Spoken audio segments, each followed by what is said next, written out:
السلام عليكم ورحمة الله وبركاته. انت دلوقتي اشتريت السيراميك وشونته في شقتك، وجبت صنايعي مبلط محترم زي ما قلنا قبل كده، والصنايعي بيسألك السؤال ده: حضرتك عايز ترص بلاط السيراميك ازاي؟ عايز ترص عادي، ولا على سواكو، ولا شطرنج، ولا سابق ولاحق، ولا فريرة؟ الله الله الله الله الله الله، هو ايه الكلام الغريب ده اللي انا بسمعه؟ دي مش شفرة ولا حاجة، دي مصطلحات رص السيراميك. وفي الفيديو النهاردة هنتعرف على كل أنواع رص السيراميك سواء للحوائط أو للأرضيات. فلو مهتم تابع معايا الفيديو وإن شاء الله مش هتندم. يلا بينا، يلا بينا. توكلنا على الله.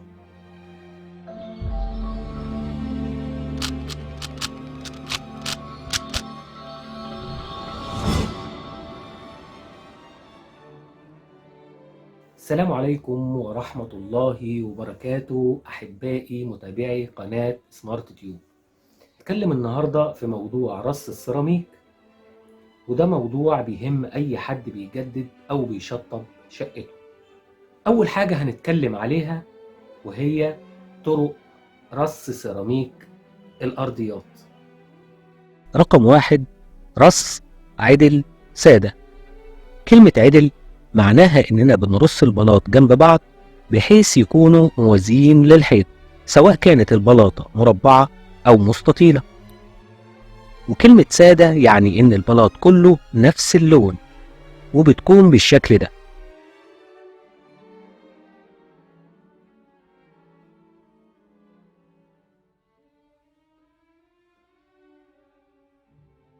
رقم 2: رص عدل شطرنج. وزي ما قلنا هنرص البلاط جنب بعض موازي للحيطة، بس كلمة شطرنج هنا يعني بلاطة فاتحة وجنبها بلاطة غامقة زي رقعة الشطرنج بالشكل ده. رقم 3: رص على سواكو سادة. وكلمة على سواكو هنا يعني بنرص البلاط بميل على زاوية 45 درجة. وكلمة سادة يعني ايه؟ شاطرين، يعني البلاط كله نفس اللون بالشكل ده.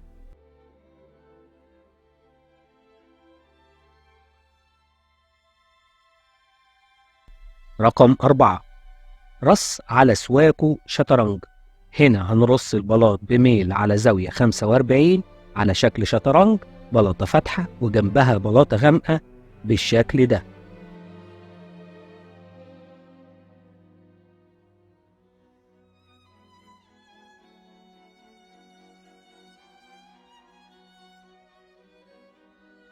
وقبل ما نروح للطرق التانية لرص سيراميك الأرضيات، عايز أقول ملحوظة صغيرة.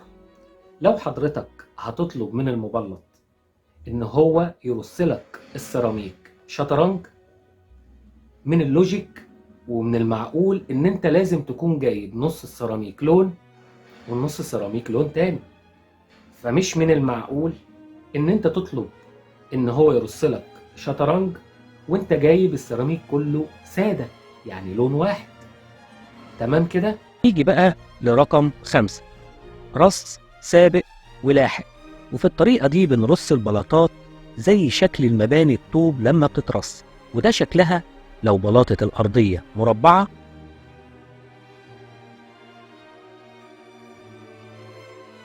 وده شكلها لو بلاطة الأرضية مستطيلة.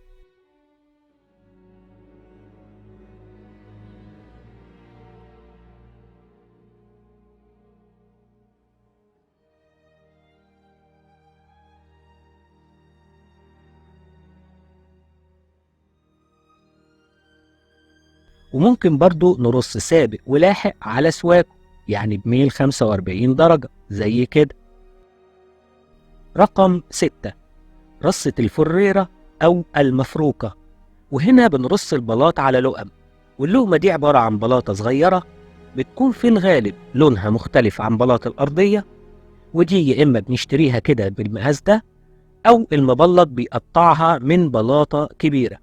ولما بتشوف شكلها لما بتخلص بتحس إن كل 4 بلاطات كأنهم بيلفوا حوالين اللقمة.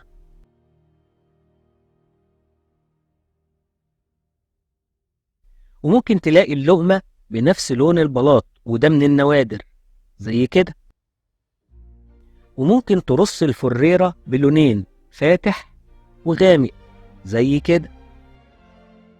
وممكن مقاس اللقمة يكبر أو يصغر على حسب ذوقك. رقم 7، رصة سبعات في تمانيات. والنوع ده في الرص لازم تكون بلاطة الأرضية مستطيلة أو بلاط شكل الباركيه، وهتلاقي المنظر بعد الرص واخد شكل رقم 7 وفوقيها رقم 7 وجنبها رقم 8 وفوقيها رقم 8، ومن هنا بقى اسمه سبعات في تمانيات، وده بيكون شكلها.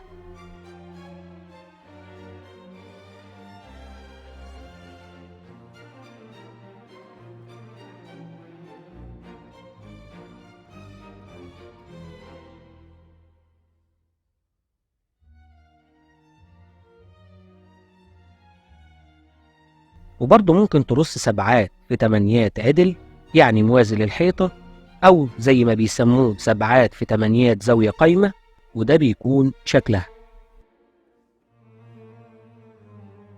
كل الأنواع اللي فاتت دي من الرص دي دارجة وكل الناس أو معظم الناس عارفاها.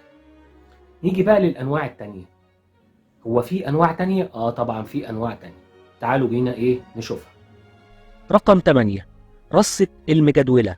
والنوع ده شبه رصة الفريرة في إننا بنستخدم فيه لقم مع بلاطات أرضية مستطيلة، والشكل بعد التركيب بيكون شبه الخوص المجدول، وكأنك جايب بلاط مستطيل طويل قوي وبتعمل منه نسيج مجدول، وده بيكون شكلها لو لون البلاط واحد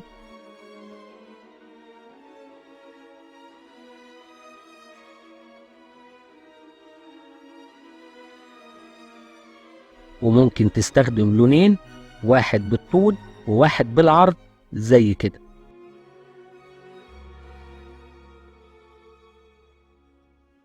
رقم 9، رصة المتحزمة. وفي النوع ده بنستخدم لقم زائد شرايح، والشرايح دي برضو الصنايعي بيقطعها بالطول من بلاط بلون مختلف، وبتحس بعد التركيب إن البلاطة الأساسية راكبة وحواليها حزام، عشان كده بنقول عليها المتحزمة. وممكن نلاقي اللقم لون والشرايح لون تاني زي كده.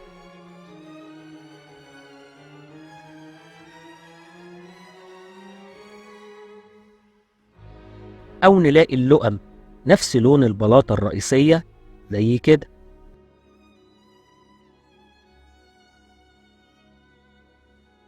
أو نلاقي الشرايح هي اللي نفس لون البلاطة الرئيسية زي كده.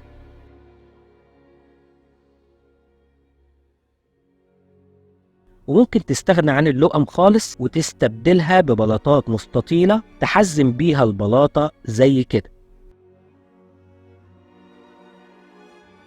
رقم 10، رصة الكابتونيه أو الجوهرة أو الزرار، ودي بيكون شكلها زي طريقة التنجيد بالزراير، واللي اسمها الكابتونيه، واللي بيكون فيها الزرار كأنه جوهرة بتتكرر بنسب ثابتة. وفي النوع ده هنستخدم اللقم وهي اللي هتقوم بدور الزرار أو الجوهرة. والبلاطة الرئيسية عندنا بتكون مشطوفة من زاويتين وبيكون الشكل كده،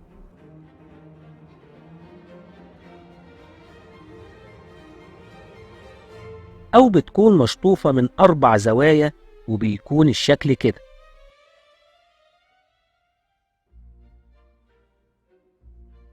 وممكن تعمل اللقمة بنفس لون البلاط زي كده.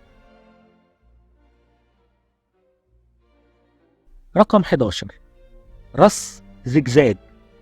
وهنا بنرص البلاط سبعات في تمانيات، وبنستخدم لونين علشان نعمل شكل الزجزاج زي ما انتوا شايفين كده.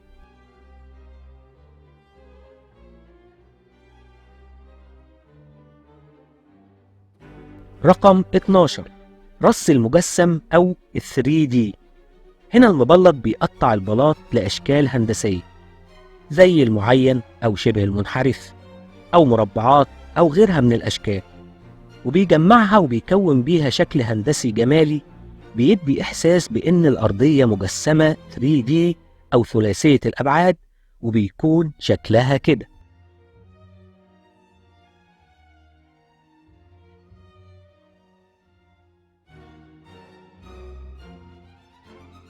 رقم 13 رصة المثلثات.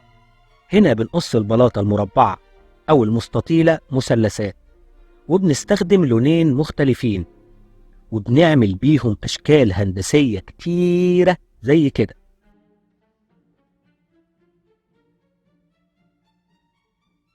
أو كده،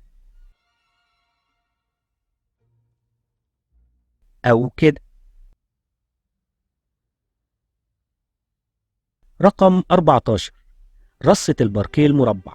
في رص بلاط الباركيه بيكون الشائع إنه بيترص سبعات في تمانيات، أو يترص سابق ولاحق، لكن بعض الناس ما تعرفش إن في ترابيع باركيه، وعلشان كده لو البلاطة طولها ضعف عرضها ممكن تتركب بالشكل ده، أو كده.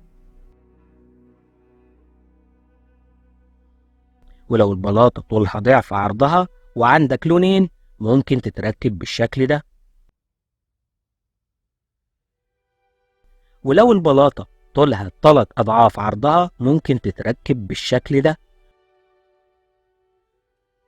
وأيضا لو البلاطة طولها 3 أضعاف عرضها وعندك لونين ممكن تتركب بالشكل ده، وهلم جر. رقم 15 رصة السجادة.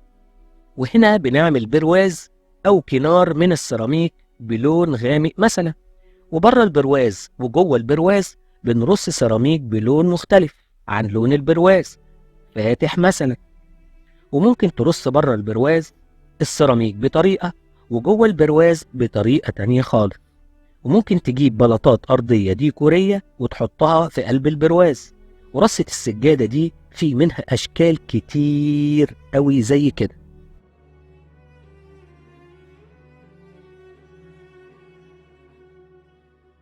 أو كده، أو كده. نيجي بقى للنوع التاني، وهو طرق رص سيراميك الحوائط. رقم 1 رص استيلو عرضي.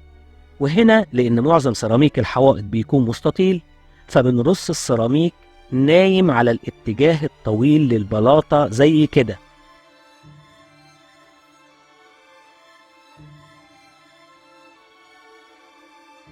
وممكن ترص لونين أو تضيف وزر ستيلو ويبقى شكله كده،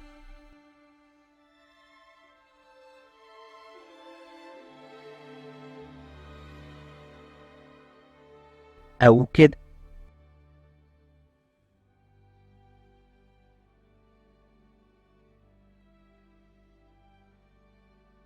رقم 2 رص ستيلو طولي، وده عكس النوع السابق، وبنرص فيه السيراميك واقف على الاتجاه القصير للبلاطة زي كده.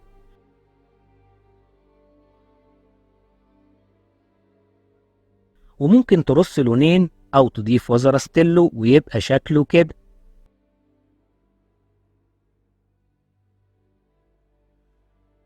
رقم 3 رص حجاري عرضي. والحجاري هنا هو السابق واللاحق في رص الأرضيات، بس احنا بنسميه حجاري لأنه بيشبه شكل الحجر المرصوص في الحيطان. وعلشان عرضي فهنرص السيراميك نايم على الاتجاه الطويل للبلاطة زي كده.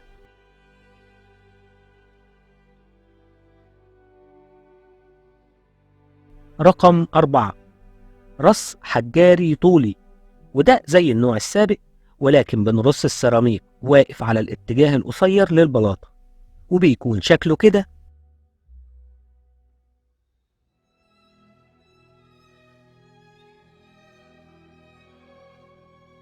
أو كده.